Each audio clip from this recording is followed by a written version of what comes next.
Hello friends, मैं मयूर कुमार राठौर। मैं electronics and telecommunication engineer हूँ। मुझे इंडस्ट्री में काम करते समय लगभग 15 साल का अनुभव हो चुका है। मैं आज आपको बताने वाला हूँ कि IIT JEE या नीट या UPSC इस तरह के बड़े एग्ज़ाम को हम कैसे क्रैक करें। जब भी अगर हमारा टारगेट होता है कि हमको IIT JEE निकालना है, कि UPSC निकालना है, कि नीट निकालना है या और कोई अदर कॉम्पिटिटिव एग्ज़ाम निकालना है, तो उसके लिए हम क्या कर सकते हैं। देखिए बेसिकली होता क्या है कि जब हम किसी एग्ज़ाम को निकालना चाहते हैं, हमारा टारगेट बड़ा होता है। उस बड़े काम के लिए हमको अपने टारगेट्स को छोटे छोटे हिस्से में बांटना चाहिए। सबसे पहले हम अपने टारगेट्स को एक लो लेवल के टारगेट्स में बांटें, उसके बाद उसको मिडिल लेवल में बांटें, फिर उसको हाई लेवल में बांटें।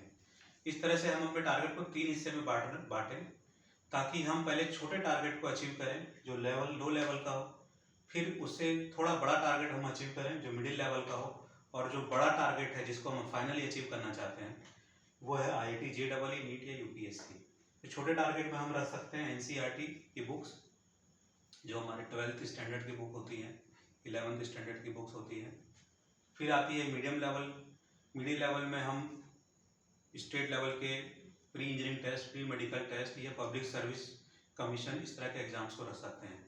फिर अब हम हायर लेवल में रखते हैं एग्ज़ाम्स को IIT JEE, नीट या UPSC।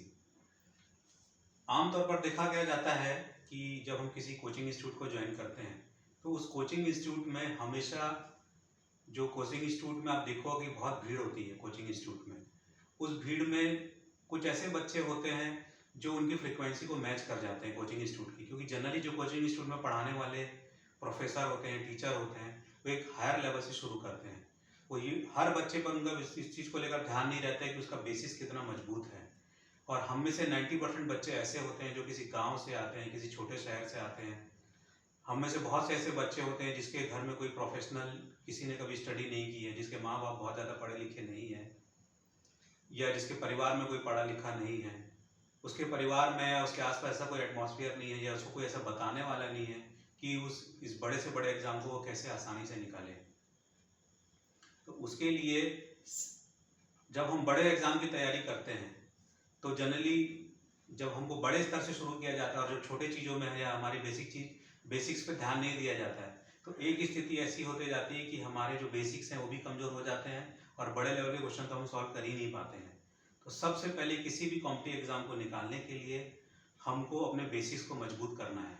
तो बेसिक्स को मजबूत करने के लिए सबसे पहले आपको NCERT या स्टेट लेवल की जो बुक्स होती हैं, जो आपके टेक्स्ट बुक होती हैं, उस बुक्स को पढ़ें, उसकी थ्योरी को अच्छे से पढ़ें, उसको समझें और उसके पीछे के जो क्वेश्चंस होते हैं उसको सॉल्व करें। और जब उससे जुड़े हुए क्वेश्चन जब आपको अच्छे से पारंगत आप उसमें हो जाएं, फिर आप स्टेट लेवल इंजीनियरिंग या स्टेट लेवल मेडिकल एग्ज़ाम या पब्लिक सर्विस कमीशन, जो भी आपका टारगेट हो, उस हिसाब से उस बुक को सेलेक्ट करें। फिर उस बुक्स में जो क्वेश्चंस हैं उसकी जो तैयारी है आप उसको फिर करें। उसमें जब आपकी पारंगत जब आप हो जाएं, फिर आप IIT JEE या मेडिकल या UPSC, जो भी आपका टारगेट हो उसके हिसाब से उसकी बुक्स को सेलेक्ट करें। इसका ऐसा करने से आपका नतीजा ये होगा कि आपकी एक चीज़ तो पक्का श्योर हो जाएगी, आपका इसमें आपकी महारत है, इस चीज़ में आप कभी नहीं पिछड़ोगे। बेसिक्स अगर आपने मजबूत करके रखा है तो 12th में आपके अच्छे परसेंटेज आएंगे। अगर आपने मीडियम लेवल में अच्छा काम किया है तो आपका प्री इंजीनियरिंग टेस्ट जो स्टेट लेवल का है या पब्लिक सर्विस कमीशन या पब्लिक प्री मेडिकल टेस्ट जो स्टेट लेवल का होता है वो आप आसानी से निकाल लेंगे। ये दोनों अचीव करने के बाद आप जब इस पे काम करेंगे तो इसको काम करने के बाद इसमें आप जब इससे जुड़े हुए क्वेश्चंस होंगे आप उसको बहुत कॉन्फिडेंस से सॉल्व कर पाएंगे। उसका मेन कारण क्या है कि जो लो लेवल के क्वेश्चन सॉल्व करने का क्यों हम इसको ऐसा बता रहे हैं, क्योंकि लो लेवल के जो क्वेश्चन होते हैं जनरली फार्मूला बेस्ड होते हैं या मेमोरी बेस्ड होते हैं।